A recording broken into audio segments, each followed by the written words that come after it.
We have paper 1 of 2, May, June 2022, Sociology. Here we go down. Why? We have a table. Okay. Here they said, so we have a schedule already. So let's just go down to see what this talked about. It says it's adapted from source, General Lifestyle Survey, Office of National Statistics. Okay. We have the information from 2005 to 2011.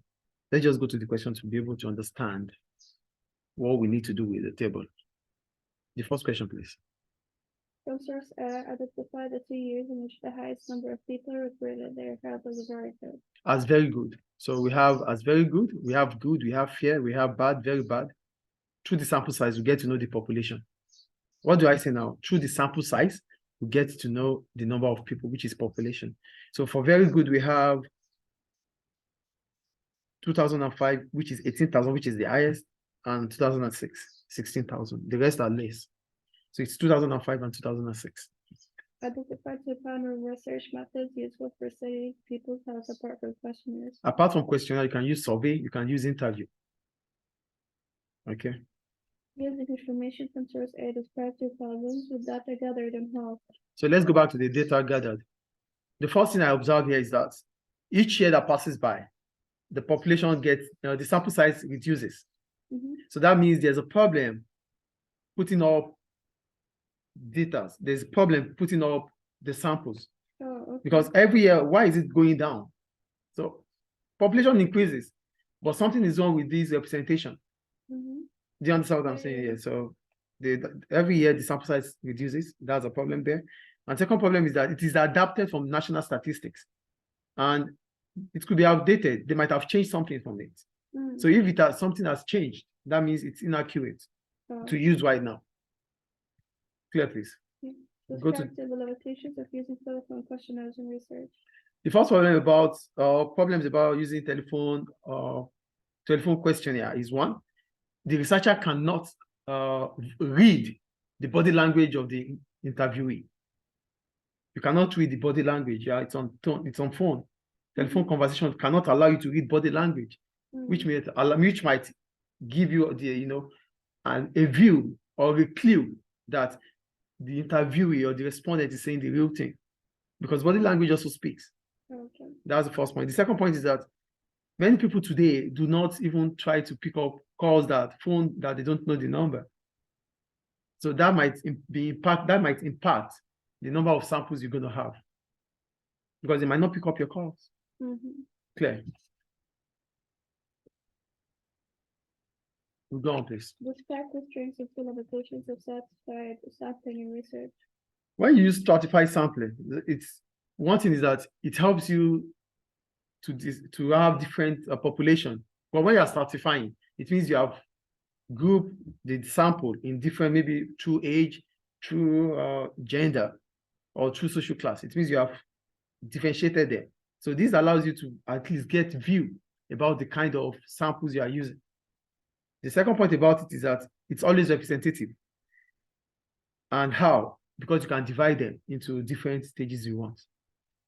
The first thing is that it is easy for you to know which age or which group you want to divide the sample into. The second point is that you can determine what happens with each group you are using. But the problem about using stratified sample is that it's time consuming. It takes time. That's the first thing. And the second point is that it might be difficult, it might be complex if you have to divide based on different social identity. Like maybe you have to divide based on religion, you have to divide based on ethnicity, you have to divide based on age, you have to divide based on gender. So that means for each sample you want to do, the age and the gender might not be the same. The age and the religion might not be the same. So it takes a lot of time and it becomes complex. So that's the problem about it. Do you get the point or not? Clear. Okay. Explain why some sociologists prefer large-scale research. For large-scale research, one thing for positivists, they believe that the first thing about large-scale research is that it allows triangulation. With large-scale research, you are able to use different methods of research methodology. That's the first point. The second point is about positivists. They believe that if there's large scale of sample, then it can be easily generalized. And the third point again is about positivists. They believe with large-scale sample or large research, you are able to represent from that group. One is generalized and the other one is representative. Because you can choose from those groups to represent the whole population. And you can use attitudes or characters of those groups to generalize the whole population. That is generalization. You get the difference between generalization and representation here. All right. We go to To what extent are ethical issues the most important factor in planning sociological research? Of course, ethical guidelines are important when dealing with vulnerable adults or young children because they have their rights. So it's important for you to follow suit, to know what is right and wrong when you are dealing with those kind of people. That's the first thing. The second point is about information. The information you get through this research must be private and confidential. Don't expose them out, except with the consent of the interviewee or the respondent or the participants. The third point is that it is important for you because research you might need a lot of money, funding for research. So in the course of you funding research, you must ensure that you source for your fund from those that would discourage unethical attitudes. Because if you get fund, if you are being funded, or if you are being financed by people who likes or who accept unethical behavior, then that means your research will be unethical. So your source of fund, your source of finance must be through an ethical source. Did you get what ethics is talking about here? And let me even hear that point here. Yeah, the last point I made is about the interviewer understanding that it is important not to hurt the psychological aspect or physical of the psychological or physical part of people. You must not hurt people psychologically or physically based on your question. Yes. Go to question 2.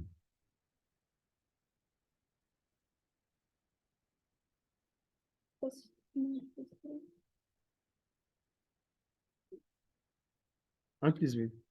Hold on, please. Okay. Many sociologists investigate globalization and its impact on the world.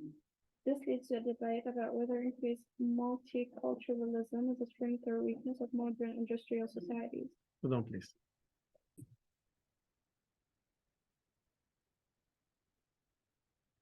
Question. Yes, please. Many sociologists investigate globalization and its impact on the world. This leads to a debate about whether increased multiculturalism is a strength or a weakness of modern industrial society. Despite these changes, all societies still need to have agents of social control and agents of socialization. What is meant by the term globalization? So when we talk about globalization, it is the complex process by which different cultures around the world come together. Okay. Do you get the point I made here? Okay.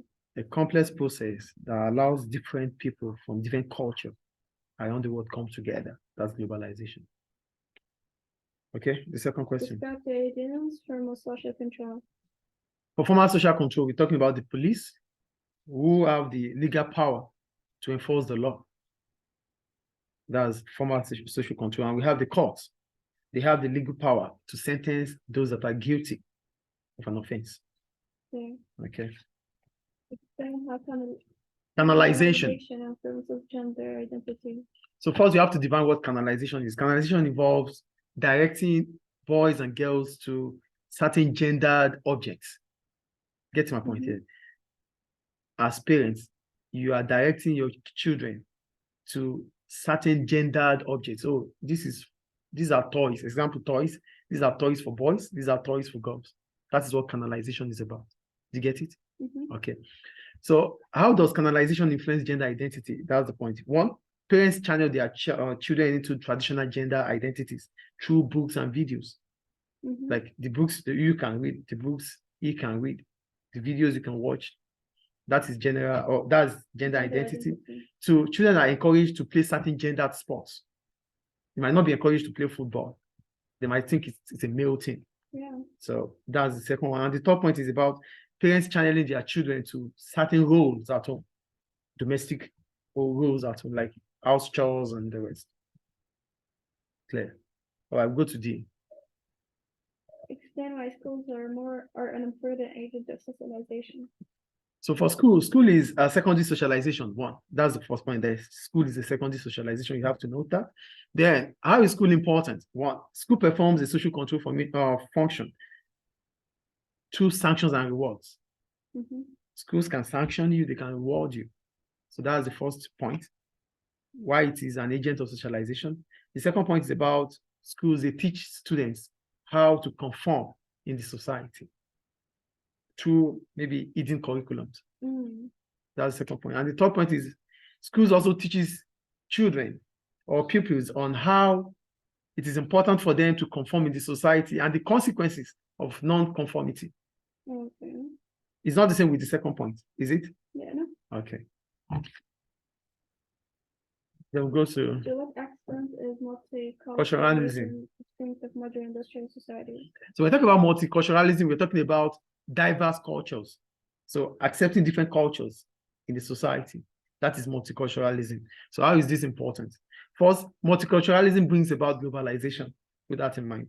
But that's not where we're going anyway. So the first point is that it allows smaller culture to be able to keep their language and their own cultural norms. Because, you know, if there's multiculturalism, it means your culture will be accepted in the society. My culture will be accepted in society. Despite that my culture might be minority culture, it's going to be accepted, yes or no?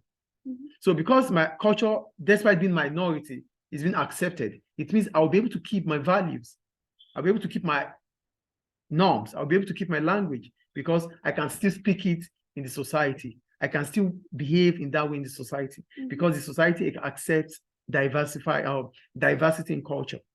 Yeah. That's the first point. The second point is that a multicultural society encourages tolerance and understanding about differences between cultures. They understand, they tolerate you. Oh, okay. They tolerate you. They understand that your culture is different from my culture. We understand that. So as a result of that, they are able to protect your culture and at the same time protect my culture, the society. And when you talk about this, we're talking about the people. I think it's clear. Yeah. The top point about multiculturalism is that it brings about trading opportunity and it increases entrepreneurialism. Yeah. Because that means we can trade with each other. Yes or no? And the last point is that cities that are culturally diverse, like UK, like London, it encourages more tourism, which is good. It increases export of services. That's in business anyway. Is it clear? Any question? Done.